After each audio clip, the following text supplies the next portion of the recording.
पुण्याच्या सिंहगड परिसरात गॅस सिलेंडरचा तुटवडा जाणवतोय।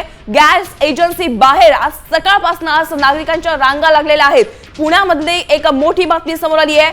सिंहगड परिसरात गॅस सिलेंडरचा तुटवडा निर्माण झालाय। या संदर्भात आपण थेट पुण्यामध्ये जाऊयात। आमचे प्रतिनिधी सचिन जाधव त्या ठिकाणी उपस्थित आहेत। सचिन, पुण्यातली काय स्थिती आहे सध्याची?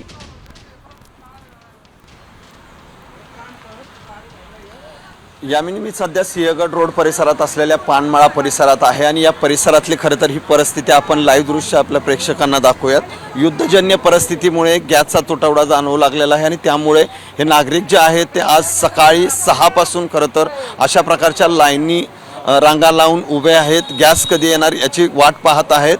खरं तर गॅसचा तुटवडा मोठ्या प्रमाणात जाणवू लागल्याने गॅस एजन्सीकडून बुकिंग करतानाही अनेक अडचणी येत होत्या। मात्र आता हे सगळे गॅसची लाईन पाहता आपण नागरिकांशी बोलूया। नेमके कधी आले, त्यांना काय अडचणी कधी आलात तुम्ही? सध्या काय? मी सकाळी 6 वाजता आलेलो आहे।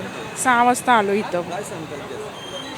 भेटतच नाहीये। काल पण आम्ही आलो होतो पण भेटला नाही, म्हणून आज सकाळी माझ्या मिस्टरांनी सुट्टी काढून सकाळी आम्ही 6 वाजता इथं आलोय। देणार आहे केवायसी केली ना आम्ही, त्यामुळे देणार आहे आता गॅस नक्कीच आपण पाहतोय की अनेक जण या ठिकाणी काय गॅस घ्यायला आला, काय परिस्थिती आता तुम्हीच बघा। 2 दिवस झालं घरात सिलेंडर नाही, काय नाही। हां, कसे दिवस काढायचे आम्ही? इतर वेळेस भेटत होता, आता कोण देतोय? KYC करा, बुकिंग केल्यानंतर 4-5 दिवसाने भेटतो, हे कोणी सांगितलंय? हा काय आहे? एक मिळतोय, एक मिळत नाहीये। काय करायचं? कामं करायची का सिलेंडर न्यायची? घरपोच सेवा करायला कोण नाहीये। पोराचा फोन आलता। हा, वयस्कर माणूस तरी बघून निदान द्यायला पाहिजे का नाही द्यायला पाहिजे? हा, मग नक्कीच आपण पाहतोय की मोठ्या संख्येने खरं तर ही रांगा जवळपास 1 किलोमीटरच्या अंतरावर गॅस रांगा आहेत। काय सांगाल नागरिक पण तुम्ही इथं आलाय, कशा अडचणी? आम्ही सकाळी 5:30 वाजल्यापासून नंबर लावला इथे। तर बुकिंगची पण प्रक्रिया यांनी का स्टॉप केली? एक तर ऑफिसला जर आलो तर बुकिंग कधी करून घेत नाहीत।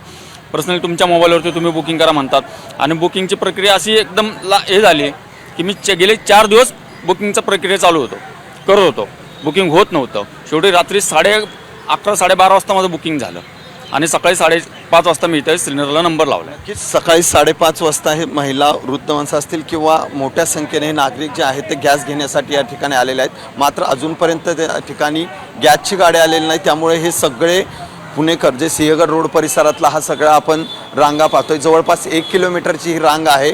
अनेक अडचणींना जे आहे ते नागरिकांना गॅस मिळत नसल्याने सामोरं जावं लागत आहे। नक्कीच धन्यवाद सचिन या सविस्तर आढाव्यासाठी। आपण पाहतोय पुण्यातली ही दृश्य आहेत। सकाळी 5 वाजल्यापासून लोकांनी या ठिकाणी नागरिकांनी गर्दी केली आहे।